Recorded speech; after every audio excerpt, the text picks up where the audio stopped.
పరలోకబంధన పరమ తండ్రి, పాపుల రక్షక, పాపుల పాలడి దైవమా, మహోన్నతుల మహోపకారి, దేవాది దేవ, రాజాది రాజా, యేసయ్య తండ్రి, మీకే స్తుతి స్తుతి స్తుతి స్తుతి స్తుతి స్తుతి స్తుతి స్తుతి స్తోత్రము తండ్రి. నేను పాపులను రక్షించటకు తండ్రి, ఆ మోయలేని సులువును మీరు మోసి, ఆ సులువు మనపై రక్తము జాలలుగా కార్చి నేను పాపులను రక్షించారు కదా ప్రభా. మీకే స్తుతి స్తుతి స్తుతి స్తోత్రములు తండ్రి. వేలాది వందనాలు ప్రభా. ఇప్పుడు తండ్రి మీ యొక్క సేవకురాలు ఆలిస్పును స్వామి గారు తండ్రి సువార్తను ప్రకటించబోతున్నారు ప్రభా. నేను ఆమెకు లోతైన మర్మాలు తెలియజేసి కంఠస్వరాన్నిచ్చి చక్కగా నేను సువార్తను ప్రకటించినట్లు ఆమెను ఆశ్రయించండి ప్రభా. నేను చూసిన వారందరూ నేను స్వస్థపడినట్లు వాళ్ళ కష్టాలు బాధలు తీర్చి వాళ్ళు ఆశ్రయించండి ప్రభా. మీకే స్తుతి స్తుతి స్తోత్రము తండ్రి. ఇప్పటి వరకు మీరు పాపులందరినీ రక్షించిన కొరకు వేలాది వందనాలు ప్రభా. మీకే స్తుతి స్తుతి స్తుతి స్తోత్రాలు చెల్లించుకుని రానయ్యన్న యేసయ్య నామములో ప్రార్థిస్తున్నాము తండ్రి, ఆమేన్. ఫాస్టింగ్ ప్రేయర్ ఫెలోషిప్ తరపున దేవునికి స్తోత్రం. మీకందరికీ వందనాలు. వాక్యానికి ముందు సహోదరి గురించి 2 మాటలు. సహోదరి దేవుని నమ్మక ముందు విగ్రహారాధన చేస్తూ దేవునికి దూరంగా ఉన్నప్పుడు దేవుడు ఆమెను ఏర్పరచుకొని మహిమగల సువార్త ప్రకటించమని దేవుడు చెప్పగా ఆమె ఆ విధముగా సువార్త ప్రకటిస్తూ వచ్చును. పరిశుద్ధాత్మ చేత నింపబడిన ఆ సహోదరి ఎన్నో కృపా వరాలతో స్వస్థత వరము, వాక్య పరిచర్య వరము, దేవుని పట్టిన వారికి ప్రార్థన చేసినప్పుడు వారికి విడుదల, క్యాన్సర్ గడ్డలు, గర్భసంచి వ్యాధులతో బాధపడుతున్న వారికి ప్రార్థన చేసినప్పుడు వారికి స్వస్థత కలిగను. అలాగే పల్లెల్లోనూ తిరిగి సువార్త ప్రకటించారు, వీధి వీధుల్లో పత్రికలు పంచారు, వీధి సేవ చేశారు, జైలు పిల్లలకు వెళ్ళి సువార్త ప్రకటించారు. ఈ విధంగా డ్రామాల ద్వారా, సండే స్కూల్ పిల్లల ద్వారా దేవుని సువార్తను ప్రకటిస్తూ ఉన్నారు. దేవుని కొరకు చక్కగా వాడబడుతున్నారు. మాంత్రికులు, చేతబళ్ళు చేసిన వాళ్ళు ఈ విధంగా వారి కొరకు ప్రార్థన చేసినప్పుడు వారికి కూడా విడుదల కలిగింది. దేవుని శక్తి ద్వారా ఆమె సువార్త ప్రకటిస్తుండగా ఈ విధంగా ఎన్నో అద్భుతాలు, స్వస్థతలు దేవుడు ఆమె చేత చేయిస్తూ సువార్త సేవ చేయించుకుంటున్నారు. అన్యుల మధ్య పరిచర్య చేసినప్పుడు అన్యులందరూ దేవుని దగ్గరకు వచ్చి ప్రభుని నమ్ముకుంటున్నారు. తెలుగు తెలియని ఒక సహోదరి దేవుని స్వరము విన్నప్పటి నుంచి తెలుగు భాష నేర్చుకుని తెలుగుతో మాట్లాడుతూ మినిస్ట్రీ చేస్తూ దేవుని కొరకు ఎంతో నమ్మకంగా సేవ చేస్తున్నారు. ఇప్పుడు దేవుని వాక్యం అందిస్తారు, విని దేవుని మహిమ. దేవునికి స్తోత్రములు. మీ అందరికీ నా వందనములు. బాగున్నారా? ఫోన్లు చేసుకొని ప్రే చేసుకుంటున్నారు. స్వస్థత వచ్చిందా లేదా చెప్పలేదు ఎవరు. అలా చెప్తే మళ్ళీ చేస్తాను కదా. వాక్యం వచ్చేటప్పుడు ఎవరు ఫోన్ చేయకండి. మళ్ళీ నేను చేయలేదు అనుకుంటారు. సరే, వాక్యానికి ముందు ఎపిసోడ్ సహాయపడిన ప్రియుల్ని మీకు తెలియపరుస్తాను. ప్రియదర్శిని, శ్వేత, ఆ కుటుంబానికి కూడా నా నిండు వందనాలు. బాబు ప్రమోషన్ వచ్చింది, నేను చెప్పలేదు ఇంకా. 28 ఈరోజే కదా. దేవునికి స్తోత్రం. అద్భుతంగా చేస్తాడు దేవుడు, ఆశ్చర్యంగా చేస్తాడు, ఆశ్చర్యకరుడు. మన ఆలోచనకు మించి ఊహకు అందరిది చేస్తాడు కదా దేవుడు.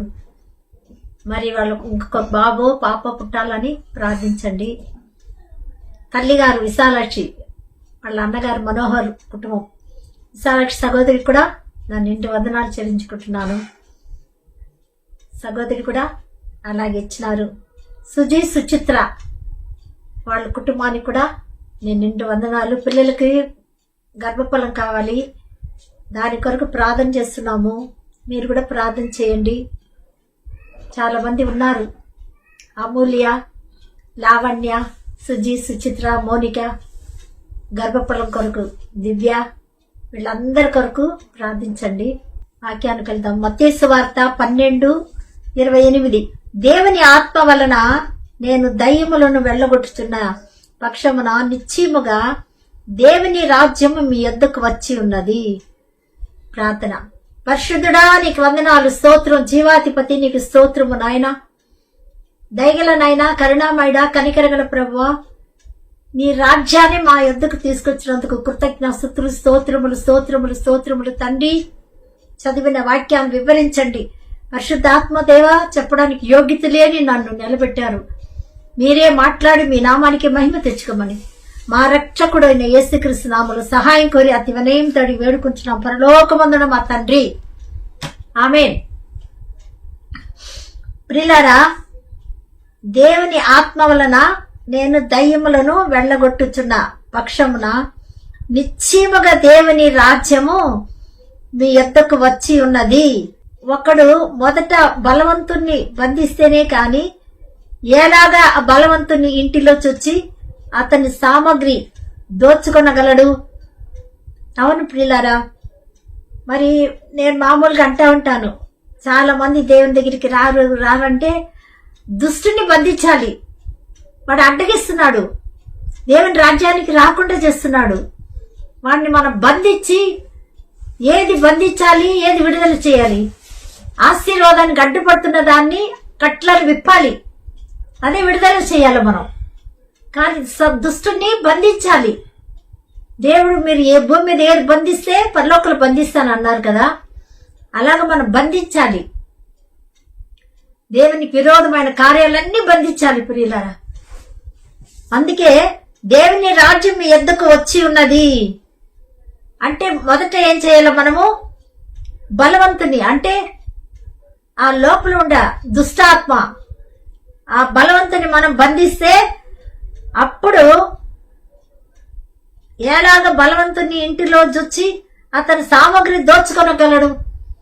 కనుక దేవుని సన్నిధిలో దేవుని బిడ్డని ఆ రాజ్యంలో చేర్చుకోవాలంటే మనము ముందు దుష్టుని బంధించాలి, తర్వాత సువార్త అందించాలి. జీవగల మాటలు, శక్తిగల వాక్యము పరిశుద్ధాత్మ ద్వారా ఆకర్షింపబడతారు. దేవుడు ఆకర్షించుకొని ఎవరు రారు ప్రియులారా. కనుక ప్రార్థన ఉండాలి. దేవుని మాటలు వాళ్ళకు చెప్తూ, నా బిడ్డ మారలేదే, నా కొడుకు మారలేదే, నా భర్త మారలేదే, చాలా మంది ఫోన్ చేసి చెప్తా ఉంటారు. అవును, ముందుగా మనం పరిపూర్ణంగా ఉండాలి, పూర్ణ మనసుతో ఉండాలి, ప్రేమతో ఉండాలి, ప్రార్థించాలి. నీ బాధ ఆయనకు తెలుసు, నీ కష్టం తెలుసు, కానీ మొరపెడితే జవాబిస్తాడు. కనుక మనం బంధించాలి. ఏది బంధించాలో, ఏది విడుదల చేయాలో దేవుడు మనకిచ్చాడు కదా. కనుక ప్రియులారా, మనం అపవాదిని బంధించాలి. బలవంతుని శక్తి గల దేవుని కంటే మరి ఎక్కువ శక్తి గల దేవుని జీవగల మాటలు మన వారికి అందించాలి. కనుక మన ఎద్దుకు ఏమొచ్చింది? దేవుని రాజ్యం ఎద్దుకు వచ్చి ఉన్నది. దేవుడే దిగి వచ్చాడు ప్రియులారా. దేవుని రాజ్యం ఎద్దుకు వచ్చి ఉన్నది అని ఇక్కడ మనం వాక్యం చూస్తున్నాము. అలాగే దానియేలు గ్రంథంలో ఒక చక్కటి వాక్యం ఉంది, 2:44 ఆ రాజుల కాలంలో పరలోకమందున్న దేవుడు ఒక రాజ్యము స్థాపించెను, దానికెన్నటికి నాశనము కలుగదు. ఆ రాజ్యము దాన్ని పొందిన వారికే గాక మరి ఎవ్వరికి చెందదు. అది ముందు చెప్పిన రాజ్యములన్నిటినీ పగలగొట్టి నిర్మూలన చేయును గాని అది యుగ యుగములు పర్యంతము నిలుచును. ప్రియులారా, రాజుల కాలములో అనేక రాజ్యాలు ఉన్నాయి కదా. ఐగుప్తు రాజ్యంలో నెబుకద్నెజరు రాజు ఉన్నాడు, మరి బబులోను రాజ్యంలో రాజు ఉన్నాడు, ఇంకా అమాలేకులు, ఎన్నో చాలా మంది రాజులు ఉన్నారు. అలా రాజుల కాలంలో రాజ్యాలు స్థాపించుకున్నారు. సొలొమోను కూడా రాజ్యం స్థాపించాడు కదా, దేవుని మందిరాన్ని కట్టాడు. కానీ ఆ మందిరాన్ని పడగొట్టిన ఆ ప్రకారములు దేవుడు కట్టిస్తాడు. నెహెమీయా ద్వారా, ఎజ్రా ద్వారా, యెహోషువ ద్వారా, తర్వాత ఇలాగ మనం చూస్తూ ఉంటాము. కానీ దేవుని రాజ్యం నిత్యం నిలుచును. అందుకే ఇక్కడ అనేక రాజ్యాలు వచ్చాయి, కానీ ఆ రాయి ఏం చేసింది? రాజ్యాలన్నీ నశించిపోయినాయి అని ఇక్కడ చూస్తా ఉన్నాము. 46వ వచనములో అంతటా రాజు నెబుకద్నెజరు దానియేలుని సాష్టాంగ నమస్కారం చేసి అతన్ని పూజించి నైవేద్యం ధూపములో అతనికి సమర్పించి ఆజ్ఞాపించాడు. మరియు రాజు ఈ మర్మము బయలుపరచుటకు నీవు సమర్థుడవైతే నీ దేవుడును రాజులకు ప్రభువును మర్మములు పలుకు బయలుపరచువాడునై ఉన్నాడని దానియేలుకు ప్రత్యుత్తరం ఇచ్చాను. అంటే ఈ దేవుడు, దానియేలు దేవుడు ఎవరు? దేవతలకు దేవుడు. నమస్కారం చేశాడు రాజు కూడా. అవును ప్రియులారా, అలా నమస్కారం చేసి ఇలా అన్నాడు, దేవతలకు దేవుడు. అవును, ప్రభులకు ప్రభువు, దేవతలు. ఇంతకుముందు ఒకసారి మీకు తెలియవచ్చిన దేవతలు అంటే ఎవరని. రాజు కీర్తన గ్రంథము 82వ అధ్యాయము 6వ వచనం. మీరు దైవములనియు మీరందరూ యెహోవా కుమారులనియు నేనే సెలవిచ్చిన్నాను. అయినను ఇతర మనుషులు చనిపోవునట్లు మీరునూ చనిపోదురు. ఎందుకు? ఆదామవులు చేసిన మహిమ కోల్పోయారు కనుక. ఆసాపు కీర్తనలో రాయబడింది. ఆసాపు రాశాడు ఇలాగా, దేవుని రుచి చూసి తెలుసుకున్నాడు మనం ఎలాంటి వాళ్ళో. ఆదాముకు చెప్పాడు, నీ దేవతలాగా ఉంటావు అని అపవాది చెప్తే నిజమా అనుకున్నది. కానీ నిజమైన దేవతలే మనం, నిజంగా దేవతలే కనుక. ప్రియులారా, మనం దేవతలు, సర్వోన్నతుని కుమారులు. దేవుడు మనల్ని అంత గొప్పగా ఆశీర్వదించాడు. వారికే ఈ రాజ్యం, దేవుని యొక్క రాజ్యము, దేవతలకు రాజ్యము, ప్రభులకు ప్రభువు, ప్రభులు మన ప్రభువులుగా చేశాడు ప్రభు, యాజక సమూహం కనుక. ఇక్కడ అలాగే ఈ రాజ్యము యుగములు పర్యంత నిలుచును. ఈ రాజ్యానికి యుగములు పర్యంత నిలుచును. అందుకే ఈ రాజ్యం ఎక్కడికి వచ్చింది? మన యొద్ద. హల్లెలూయా, స్తోత్రం. మన యొద్దకు వచ్చింది ప్రియులారా ఈ రాజ్యము. అదే మనం చూస్తా ఉన్నాము మత్తయి సువార్తలో 12వ అధ్యాయము 28వ వచనములో ఈ వాక్యం చూస్తున్నాం. దేవుని రాజ్యము మీ యొద్దకు వచ్చి ఉన్నది అన్నాడు దేవుడు. మీ యొద్దకు మనం ఏం చేస్తాము? మన యొద్దకు వచ్చిన దాన్ని ఒక్కొక్కసారి 21 అధ్యాయం 43వ వచనములు చూడండి. మత్తయి సువార్త 21:43. దేవుని రాజ్యము మీ యొద్ద నుండి తొలగింపబడి దాన్ని ఫలమిచ్చు జనులకి ఇయ్యబడును. చూసారా, దేవుని రాజ్యం మన యొద్దకు వస్తే మనం ఫలించకపోతే, ఆ దేవుని రాజ్యములు నాటబడి తోటగా ఫలించకపోతే, ఫలాలు ఇవ్వకపోతే ఆ రాజ్యాన్ని చూసారా ప్రియులారా, తొలగింపబడి దాన్ని ఫలమిచ్చు జనులకి ఇయ్యబడును అని రాయబడింది. అందుకే 25వ అధ్యాయంలో కూడా చూస్తున్నాం. మత్తయి సువార్త 25వ అధ్యాయంలో ఏముందంటే తలాంతు గురించి. ఒక్క తలాంతు ఇచ్చిన వాడు ఏం చేశాడు? పూడ్చిపెట్టాడు కదా. విత్తని చోట కోయివాడని, చల్లని చోట పంట కూర్చుకొని వాడనని, కఠినాత్ముడని నేను ఎరుగుదును కనుక నేను భయపడి వెళ్లి నీ తలాంతును భూమిలో దాచిపెట్టి తిని. ప్రతి ఒక్కరికి మనకు తలాంతు ఇచ్చాడు దేవుడు. ఏదో ఒక తలాంతు, పాటలు పాడే తలాంతు, ప్రార్థించే తలాంతు, వాక్యం ప్రకటించే తలాంతు, కాపరిగా ఉన్న తలాంతు, స్వార్థికులుగా ప్రియులారా ఏదో ఒకటి ఇచ్చాడు. అవును, అలాగే నాకు స్వార్థ ఇచ్చాడు దేవుడు. దేవుని రాజ్యం. అవును ప్రియులారా, మరి ఆ రాజ్యం మన యొద్దకు వచ్చింది దేవుని వాక్యం ద్వారా, పాటల ద్వారా, నాటకాల ద్వారా, రకరకాల టీవీ ద్వారా, రేడియో ద్వారా, మరి కరపత్రాల ద్వారా మన యొద్దకు వచ్చింది దేవుని రాజ్యం. కానీ మనం ఏం చేస్తాము? ఒక్కొక్కరు చిప్పేస్తారు, ఒక్కొక్కరు నాకు వద్దంటారు. దేవుని రాజ్యాన్ని, శాశ్వతమైన రాజ్యం, నిత్య రాజ్యం, యుగ యుగములు ఉండే రాజ్యం పోగొట్టుకుంటారు. ఈ లోక ఆశలు చూసి పోగొట్టుకుంటారు. కనుక ప్రియులారా, మనం ఎన్నో కడతాము, పెద్ద పెద్ద బిల్డింగ్లు కడతాము.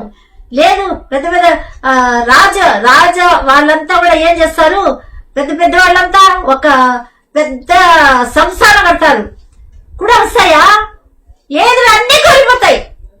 కానీ యుగ యుగములు ఉండేది దేవుని రాజ్యమే, సదాకాలం ఉండేది దేవుని రాజ్యం. దానికి అంతం లేనిది, అది పొందిన వారు తప్ప మరి ఎవ్వరు ఎరుగరు అని ఇక్కడ మనం చూస్తా ఉన్నాం ప్రియులారా. 43లో అదే ఉంది. 25లో చెప్పాను కదా, చూడండి. ఆ పంట కూర్చుకొని వాడు కనుక ఎరుగుదువా? అట్లయితే నీవు సొమ్ము సహకారులకు ఇచ్చి ఉంచవలసి ఉండేను. నేను వచ్చి వడ్డీతో కూడా నా సొమ్ము తీసుకుందునే అని చెప్పి ఆ తలాంతును నా యొద్ద నుండి తీసివేసి 10 తలాంతులు గల వానికి ఈయుడి అన్నాడు. మత్తయి సువార్త 25:28. అవును ప్రియులారా, ఆ ఒక్క తలాంతు ఇస్తే ఏం చేశాడు? దాచిపెట్టాడు. చాలా మంది సువార్త, పాటలు, ప్రార్థన అన్ని వారమిస్తారు, కానీ వాడుకోరు. సమయం అంతా లోకంలో గడిపేస్తారు. ఆస్తి, ధనము. అవును, ఒక వాక్యం చూశాను, మార్కు సువార్త 10:23. దేవుని రాజ్యములు ప్రవేశించుట ఎంత దుర్లభమని తన శిష్యులతో చెప్పాను. అవును ప్రియులారా, ఎందుకంటే ఒకడు పరిగెత్తు వస్తాడు, మార్గంలో పోచుండగా పరిగెత్తుకుని వచ్చి ఆయన ఎదుట మోకాళ్ళలోని సద్వార్తకుడా, నిత్య జీవ వారసుడు అగుటకు నేను ఏమి చేయాలి అని అడిగాడు. ఏమో ధనవంతుడు ఒక్కొక్కసారి యవనస్తుడు అని కూడా రాయబడింది. కానీ నిత్య జీవం పొందాలంటే ఏం చేయాలా నేను అని అంటే యేసు అన్నాడు, దేవుడు ఒక్కడే గాని మరి ఎవడ కాదు సత్పురుషుడు అని ఎలా చెప్తివి? పరిశుద్ధుడు అని ఎలా ఎందుకు చెప్తావు?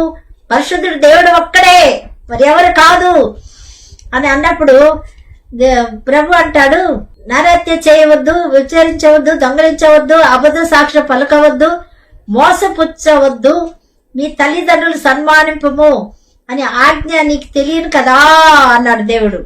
అలా చెప్పిన వెంటనే నేను చిన్నప్పటి నుంచి చేస్తా ఉన్నానే, నామవస్థ క్రైస్తులు కదా, బాల్యం నుండి అనుసరిస్తున్నానే అని చెప్తారు. అలా చెప్తే అయితే నీకొకటి కొదవగా ఉంది, నీ ధనాన్ని అమ్మి బీదలకు ఇచ్చేసిరా అని చెప్తాడు. అప్పుడు ఏం చేస్తాడు? ఒక చిన్న బుచ్చుకొని వెళ్ళిపోతాడు. అయితే ప్రియులారా 23వ వచనం ఉంది, యేసు చుట్టూ చూసి ఆస్తి గలవారు దేవుని రాజ్యములో ప్రవేశించడం ఎంత దుర్లభమో. ఒకసారి యెహోవా సాక్ష్యాన్ని మా తిరుపతికి వచ్చినారు. ఆయన అన్నాడు, ధనవంతుడు పరలోకానికి రాడంట అని నవ్వుతూ అపహాసంగా చేస్తూ చెప్తున్నాడు. నాకెంత బాధేసిందో. అంతే, లాస్ట్ మళ్ళీ పోలేదు. బైబుల్ క్విజ్, బైబుల్ పాఠము అంటే హోటల్లో పెట్టారు. మళ్ళీ వెళ్ళలేదు. ఆ మాట ఎప్పుడైతే అంటే దేవుని మాటలనే స్వీకరించి అవకాశం చేసే వాళ్ళ దగ్గరికి నేను వెళ్ళను. కనుక వెళ్ళకపోతే ఏం చెప్పినాడు? మళ్ళా 2వ రోజు 3వ రోజు నాది వాదించే వాళ్ళు వెళ్తా ఉన్నారు. మళ్ళీ వాళ్ళు తెలుసుకొని నిలిచిపోయినారు. ప్రియులారా, మరి అలాగ అపహాసం చేస్తే, ఏలన చేస్తే ధనవంతుడు ఎంతమంది లేదు, ధనాన్ని ప్రేమించరు. ఆయన మొదట నీతిని, రాజ్యాన్ని వెతికిన వారికి అన్నీ వస్తాయి, కానీ ధనం మీద వాళ్ళ మనసు ఉండదు. కానీ ధనవంతులు, ధనాన్ని ప్రేమించే వాళ్ళు రారు. అందుకే ఇక్కడ రాయబడింది, దేవుని రాజ్యములు ఆస్తి గలవారు దేవుని రాజ్యములు ప్రవేశించుట ఎంత దుర్లభమో అని చెప్పాడు దేవుడు. ఆస్తి యందు నమ్మిక ఉంచువారు, చూడు, నమ్మిక ఉంచారు, ఈ ఆస్తి మీద నమ్మకం ఉంచారు. ఒకసారి భూకంపం వచ్చింది. ఆమె పెద్ద పెద్ద బిల్డింగ్, మనకు అందరికి తెలిసేది, బిల్డింగ్ కట్టుకుని బాడికి తీసుకొని మనం ఉండొచ్చులే అని. అయితే ఒకే రోజు భూకంపం ఏమైంది? ఆ మొత్తం బిల్డింగ్ మొత్తం 5 అరలు 6 అరలు మొత్తం కూలిపడాయి. అందుకే అన్నాడు దేవుడు, ఆస్తి యందు నమ్మకం ఉంచొద్దండి, దేవుని రాజ్యములు ప్రవేశించుట ఎంతో దుర్లభము. దేవుని రాజ్యములో ప్రవేశించుట కంటే సూది బెజ్జముల దూరుట సులభం అన్నాడు. అంటే అంత భయంకర ధనాన్ని ప్రేమించేవాళ్ళు సూది బెజ్జముల ఒంటేనా దూరుతుందంట. చూడండి దేవుడు ఎంత బాగా చెప్పాడు. అంటే ఇస్లాం దేహాలకు లోపలికి వెళ్ళి చిన్న సూది లాగుంటాయి, అందుకని ఆ మాట చెప్పాడు దేవుడు కదా. సూది బెజ్జములో ఉంటే అంటే చాలా కఠినం అనమాట. ధనం పైనే ఉంటుంది, ఆస్తి మీద ఉంటుంది. ఏమో రామ ఆరాధన పోదా రామ అంటే, ఈ రోజు నాకు పని ఉంది, అవును పని ఉండాది అని అంటారు. అంటే పని ఉంటే దేవుని రాజ్యానికి రారు. అవును ప్రియులారా, దేవుని స్థలానికి రావాలంటే వాళ్ళు ఏం చేస్తారు? సంపాదించుకోవాలి, వెళ్ళాలా. కానీ 7 రోజులు ఉంది, 6 రోజులు కష్టపడమన్నాడు ప్రభు కదా. 6 రోజులు కష్టపడి 6 రోజులు మీ కొరకు శరీరం కొరకు సంపాదించుకోండి. 7వ రోజు ఆత్మ సంబంధం. అంటే 6 రోజులు బైబిల్ చదవకుండా ప్రార్థన చేయకుండా ఉండకండి అని చెప్పటం లేదు. ఉదయం లేవగానే దేవుని కృతజ్ఞతాస్తుతులు చెల్లించాలి. స్తుతిస్తే స్థితి మారిపోతుంది కదా. మన బాధలు కష్టాలు గోడలు కూలిపోయినాయి స్తుతి ద్వారా. యోబు చూడండి అన్నీ పోగొట్టుకున్నాడు, కానీ యెహోవా ఇచ్చాను, యెహోవా తీసుకున్నాను. దేవునికి కృతజ్ఞతాస్తుతులు చెల్లించాడు. దేవునికి స్తోత్రం. ఈ రోజు మనం జీవించి ఉన్నామంటే దేవునికి స్తోత్రం. అవును ప్రియులారా, కనుక దేవుని రాజ్యాన్ని మనం వెళ్తున్నాము. అందుకే మన భూమిని ప్రేమించకూడదు, ఆస్తిని ప్రేమించకూడదు, దేవుని ప్రేమించాలి. ఆయన రాజ్యం మన యుద్ధకు వచ్చినప్పుడు దాన్ని పట్టుకోవాలి. దేవుని వాక్యాన్ని మన హృదయంలో దాచుకోవాలి. అదే దేవుని రాజ్యం. దేవుని వాక్యమే దేవుని రాజ్యం. ప్రియులారా, ఒకసారి చిన్న పిల్లల్ని తీసుకొచ్చారు కదా, వాళ్ళని శిష్యులు గద్దించారు. కానీ ప్రభు ఏమన్నాడు? చిన్న పిల్లలు 10-14 చిన్న పిల్లలు నా యొద్దకు రానియుడి, వారి నాటకపరచవద్దు. దేవుని రాజ్యము ఇలాంటి వారిదే. చిన్న పిల్లల వలె దేవుని రాజ్యం అంగీకరింపని వాడు అందులో ప్రవేశింపడు. మీతో నిశ్చయముగా చెప్తాను అన్నాడు. అబ్బా,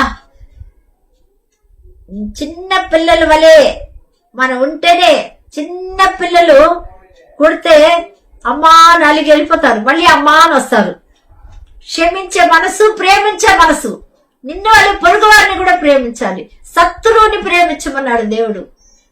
అవును ప్రియులారా, ఒకవేళ ద్వేషించారు అనుకో, ప్రార్థిస్తాము, ప్రార్థన చేస్తాము వాళ్ళ కొరకు. కనుక ప్రేమ ఉండాలా, క్షమించే మనసు ఉండాలి. అప్పుడే చిన్న పిల్లల మనస్తత్వం. పరిశుద్ధంగా జీవించాలి, పవిత్రంగా జీవించాలి. వాళ్ళు ఏ పాపం చేయరు కదా చిన్న పిల్లలు. అందుకని అలాంటి హృదయం కలిగిన వారిదే పరలోక రాజ్యము అని చెప్పాడు దేవుడు. కనుక ప్రియులారా, ఆ చిన్న పిల్లల హృదయం వలె. కానీ మనము ఆటంకపరిచే వారిని ఏం చేయకూడదు, ఆటంకపరిచే వారిని గర్దించి దూరం, దుష్టుని ఆలోచన చొప్పున నడవకూడదు. పాపులు నడవలసిన మార్గంలో మనం నిలవకూడదు. మొదటి కీర్తన గ్రంథం ఎంత చక్కగా ఉంది ప్రియులారా. కనుక మనం అలా ఉండాలని దేవుడు కూడా కోరుకుంటున్నాడు. మరి అదే 10వ అధ్యాయంలో మార్క్స్ వార్త, నీవు దేవుని రాజ్యమునకు దూరస్తుడు కావని అతనితో చెప్పాను. పూర్ణ హృదయంతోనూ, పూర్ణ వివేకంతోనూ, పూర్ణ బలంతోనూ ఆయనను ప్రేమించుటయే ఒకడు తను తానే తన పొరుగు వారిని ప్రేమించుటయు సర్వాంగ హోమములన్నిటికంటేను బలుల కంటేను అధికమని అతనితో చెప్పాను.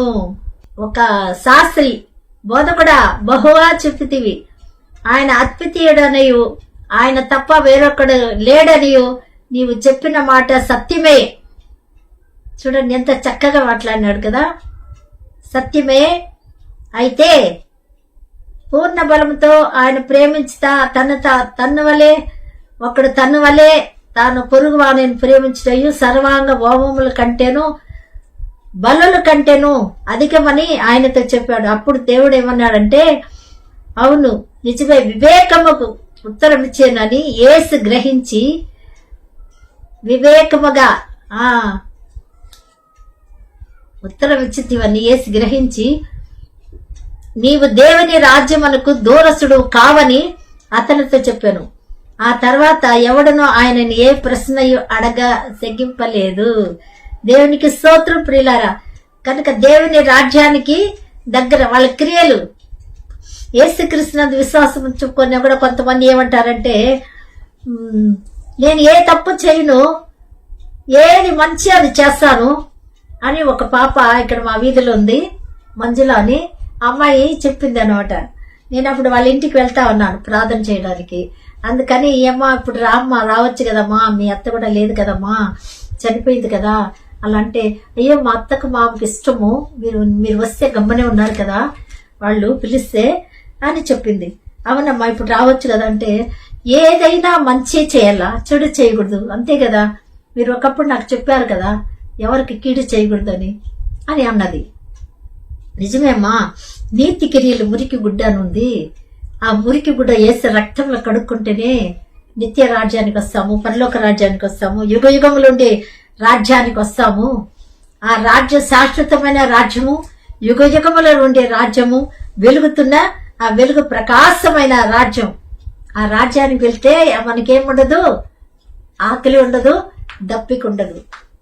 మరి నేను ఇంకొక ఎపిసోడ్లో తెలియపరుస్తాను, ప్రకటన 22వ అధ్యాయం గురించి. ఆకలి ఉండదు, దప్పిక ఉండదు పరలోక రాజ్యములో అనే దానికి. అట్లయితే మన్నాన్ని ఎందుకు వేసారు? దేవదూతల ఆహారం కదా అని అన్నారు. కానీ దేవదూతల ఆహారం అని అక్కడ రాయబడలేదు, ఆకాశం నుండి మన్నాన్ని ఇచ్చారని రాయబడింది. కనుక ప్రియులారా, బోధలు చాలా రకాల అబద్ధ బోధలు ఉంటాయి. జాగ్రత్తగా వినండి, జాగ్రత్తగా తెలుసుకోండి. పరలోకంలో పనులు, మరి నీళ్లు పారుతాయి, తోటలు ఉన్నాయి. 22వ అధ్యాయం భూమి మీద కాదు, పరలోకములో కాదు, భూమి మీదే. 22వ అధ్యాయం ప్రకటన 22 భూమి మీదే జరుగుతాయి. ఎందుకంటే నేను త్వరగా వస్తాను, ఎవరికి జీతమో వారికి ఇస్తానని చెప్పాడు. నీతిమంతులుగానే ఉండనేమో, అనీతిమంతులుగానే ఉండనేమో అన్నాడు కదా. మరి పరలోకంలో అనీతిమంతులు ఉంటారా? అపవిత్రులు ఉంటారా? ఉండరు, భూమి మీదే ఉండారు. కనుక నేను త్వరగా వస్తాను, ఎవరికి తగిన జీతం నేను ఇస్తాను అని చెప్పాడు. కనుక దేవుని రాజ్యానికి సిద్ధపడుతున్నారా? పరిశుద్ధంగా ఉండాలి, చిన్నపిల్లలు మనసు కలిగి ఉండాలి అని సంపూర్ణంగా ఆజ్ఞ అనుసరించి మనం ఉండుటకు, మన కొరకు సిలువ వేయబడి రక్తం కార్చి మరణాన్ని జయించి సజీవుడిగా లేచిన ప్రేమామూర్తి పునరుద్ధానుడు ఈ వాక్యం మనల్ని ఆశీర్వదించిన కాక. ప్రార్థన చేసుకుందాం. దయగల దేవా, ప్రేమగల తండ్రి, నీ యుగ యుగముల రాజ్యానికి, అంతములేని రాజ్యానికి నానా మమ్మల్ని చేర్చుటకు మీ రాజ్యమే మా యొద్దకు దిగి వచ్చినది ప్రభా. నీకు కోటి కోటి వందనాలు. ఎక్కడ లేదు, మీ మధ్యలోనే ఉన్నాను అన్నాడు. నీ మధ్యలోనే నీ రాజ్యం ఉంది. అవును ప్రభా, నీకు స్తోత్రము నాయనా. నీ వాక్యమే ప్రభా, నీ వాక్యమే నాయనా దేవుని రాజ్యం. వాక్యమేనైనా శరీరధారిగా వచ్చావు రాజా, నీ కృతజ్ఞతలు. కనుక నా ప్రియ ప్రభువా, మేమందరి సిద్ధపాటు కలిగి ఆ పరలోక రాజ్యానికి వచ్చుటకు సహాయం చేయండి, నరకాన్ని తప్పించుటకు సహాయం చేయండి. జీవాధిపతి దేవా, ప్రేమగల తండ్రి, నమ్మదగిన దేవా, నీ కృతజ్ఞతలు. మీరే సహాయం చేయమని, అద్భుతం చేయమని, మా కొరకు రక్తం కార్చిన ప్రభువా నాయనా, చదువుకున్న బిడ్డలు జ్ఞాపం చేసుకోండి అయ్యా. నాయనా తండ్రి ప్రభా, ఇదిగో తండ్రి, అప్పులు, బాధల్లో, కష్టాలు ఉన్న వాళ్ళకి ఆదుకోండి. లోన్ త్వరగా తీరిపోటుకు సహాయం చేయండి. రావాల్సిన ఐశ్వర్యం వచ్చుటకు సహాయం చేయండి. ఉద్యోగులు, నిరుద్యోగాలకు ఉద్యోగాలు దయచేయండి. వివాహం కాని యవ్వన బిడ్డలకు వివాహం చేయండి ప్రభువా. నా తల్లిదండ్రులు వేదనతో బాధపడుతున్నారయ్యా. మంచి ప్రభా హృదయాన్ని చూసే దేవుడు నాయనా తండ్రి ప్రభా, మీరు ఏ విధంగా సమయాలకు చెప్పావు, నేను హృదయాన్ని చూస్తున్నాను, పై వేషం చూడొద్దన్నావు. కనుక హృదయం చూసేది మీరు ఒక్కరే, మీరే ఒక్క జతపరచాలి, మీరే గర్భఫలం ఇవ్వాలి తండ్రి. మీరు సహాయం చేయమని అడుగుచున్నాను. నెమ్మది దయచేయండి, సమాధానం దయచేయండి ప్రభా. యవన బిడ్డలు ప్రభా వ్యాధికి గర్భఫలం లేకుండా ఉన్నారయ్యా. గర్భఫలం దయచేయండి. నీ రాజ్య వ్యాప్తి కొరకు ఫలించుటకు సహాయం చేయండి అయ్యా. ఫలభరితమైన దీవెనతో నింపండి. కోర్టు సమస్యలు న్యాయం చేయండి ప్రభా. కోర్టులకు తిరుగుతూనే ఉండాలి నాన్న, న్యాయం చేయండి, న్యాయం చేయండి అయ్యా. సత్యం ఎరిగిన దేవుడు, హృదయాన్ని చూసే దేవుడు నైనా, మీరే న్యాయం చేయాలి. కరుణా సంపూర్ణుడా, కృప చూపించండి నాయనా తండ్రి. మరణించిన గృహాల ఆరణ ఓదార్పు దయచేయండి ప్రభా. అద్భుత కరుణ ఆశ్చర్య కార్యాలు చేయగల దేవా. చదువుకున్న పిల్లల్ని దీవించండి. అనారోగ్య బిడ్డలకు స్వస్థత కలుగ చేయమని, రక్షణ లేని వారికి రక్షణించి, దుష్టు నుంచి విడుదల చేయమని యేసు నామములో స్తుతిస్తూ, దూర దేశంలో ఉండే బిడ్డలు దీవించండి. జన్మదినం, వివాహదినం చేసుకున్న బిడ్డలు దీవించి ఆశీర్వదించమని ప్రేమామూర్తివైన రక్షకుడైన పరిశుద్ధుడైన యేసు నామములో స్తుతిస్తూ ప్రార్థించండి వేడుకుంటున్నాం పరలోకమందున మా తండ్రి. ఆమేన్. మీ అందరికీ వందనాలు. దేవుడి మీకు తోడై ఉండును గాక.